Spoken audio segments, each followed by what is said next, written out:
G20 ሰሚት በደቡብ አፍሪካ በነበረን ቆይታ ኢትዮጵያን መጥተው እንዲጎበኙ ያቀረብኩላቸውን ግብዣ ተከትለው ዛሬ ኦፊሻል ጉብኝት በኢትዮጵያ ለማድረግ ስለመጡ ያለኝን አክብሮትና ደስታ ልገልጽላቸው ፈልጋለሁ።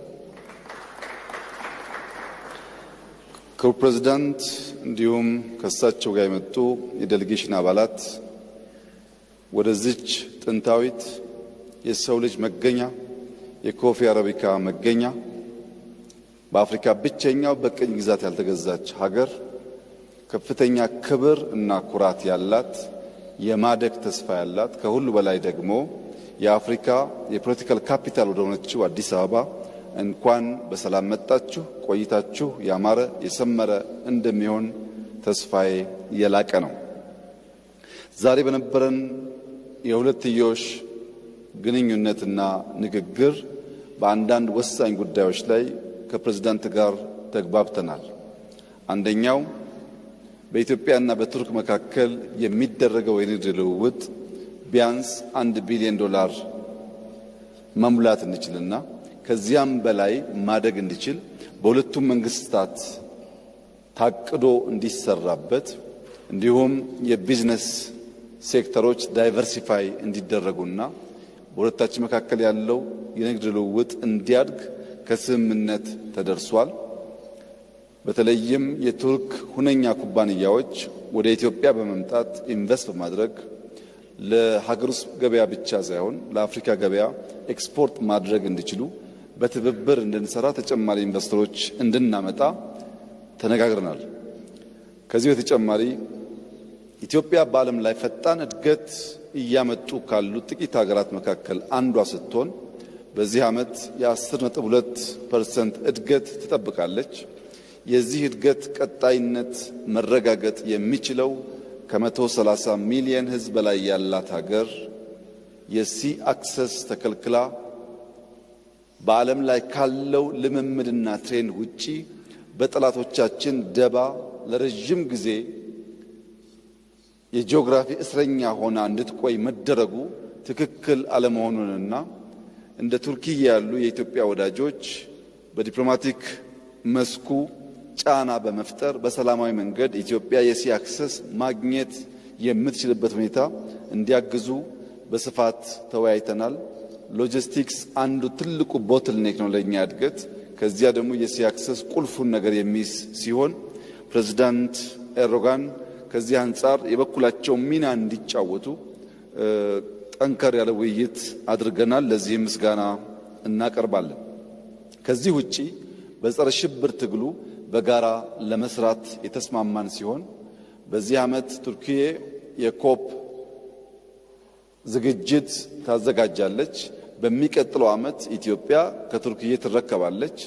በዚህ 2 ዓመታት በሚደረገው የኮፕ ዝግጅት ውስጥ የልምድ ልውውጥ እና መደጋገፍ እንዲኖር ተስማምተናል።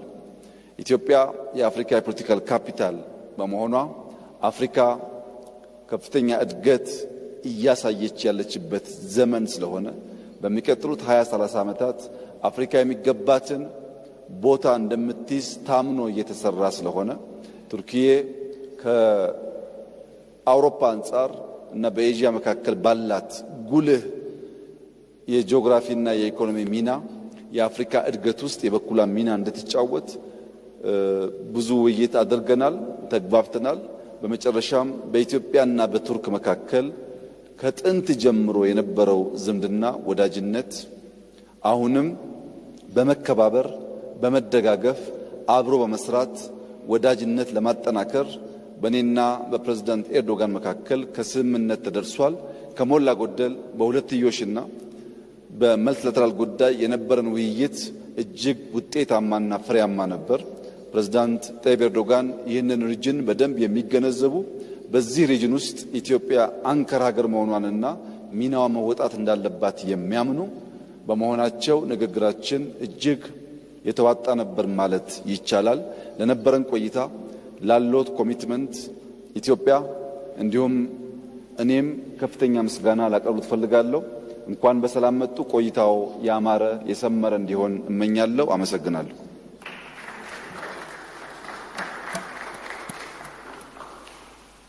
Başbakan Sayın Abiy Ahmet Ali, kıymetli hanımefendiler, beyefendiler, sizlere en kalbi duygularımla, saygıyla selamlıyorum. 11 yıl aradan sonra Addis Ababa'yı ziyaret etmekten büyük bir memnuniyet duyduğumu özellikle belirterek konuşmama başlamak istiyorum. Değerli kardeşim Başbakan Abiy ve Etiyopya makamlarına, şahsıma ve heyetime göstermiş oldukları sıcak misafirperverlikten dolayı bir kez de sizlerin huzurunda teşekkür ediyorum. Etiyopya bizim için kardeş ülke olmanın yanı sıra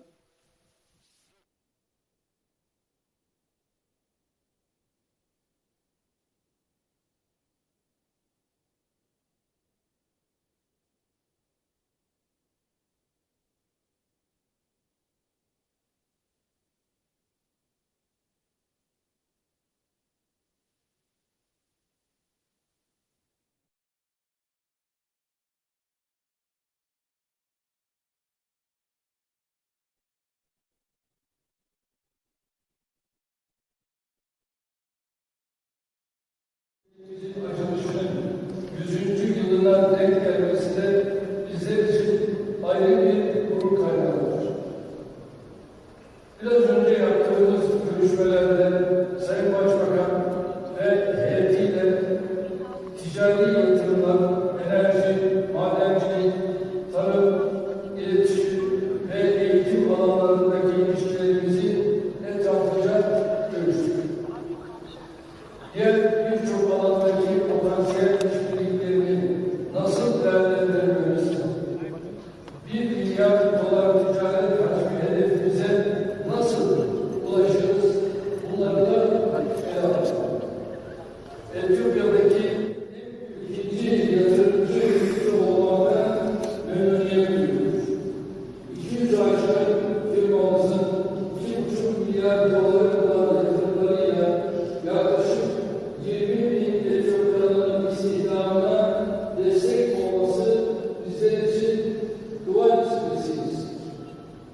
Türk müteahhit firmaları Etiyopya'da demiryolu, ulaşım, özellikle fabrika, turistik tesis ve enerji nakil hatları gibi faaliyet alanlarında in fields such as railway and transport infrastructure, factories, tourism facilities, and power transmission lines.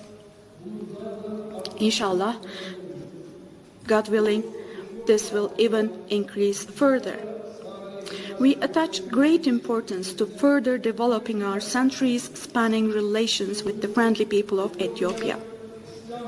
As you already know, Ethiopia it also holds invaluable significance in terms of Islamic culture. The Nejashi tomb and mosque in the village of Nejash, known as the first Muslim settlement in Africa, they both are quite important in terms of our cultural ties. With the support of TİKA, i.e. the Turkish Cooperation and Coordination Agency, with the project involving the restoration and renovation works carried out, we have not only preserved a significant cultural heritage of African history, but also strengthened the ancient bonds of friendship between us and Ethiopia. In addition to the educational activities of our Marif Foundation, we'll continue to build further cultural bridges between us through our TİKA office. We're always by the side of the wonderful people of this sincere region based on equal partnership and mutual understanding.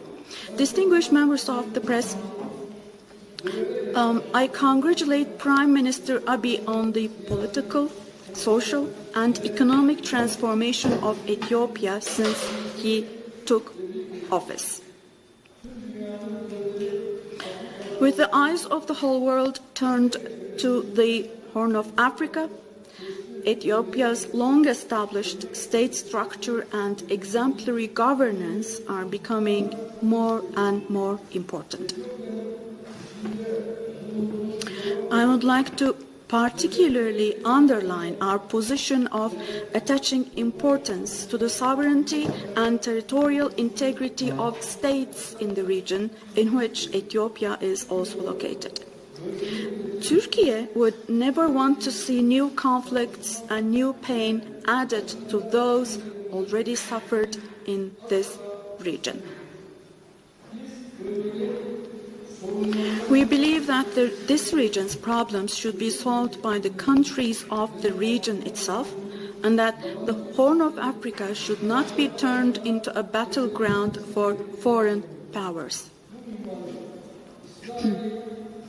In this regard, I would like to reiterate that Israel's recognition of Somaliland would be of no benefit either to Somaliland or to the Horn of Africa.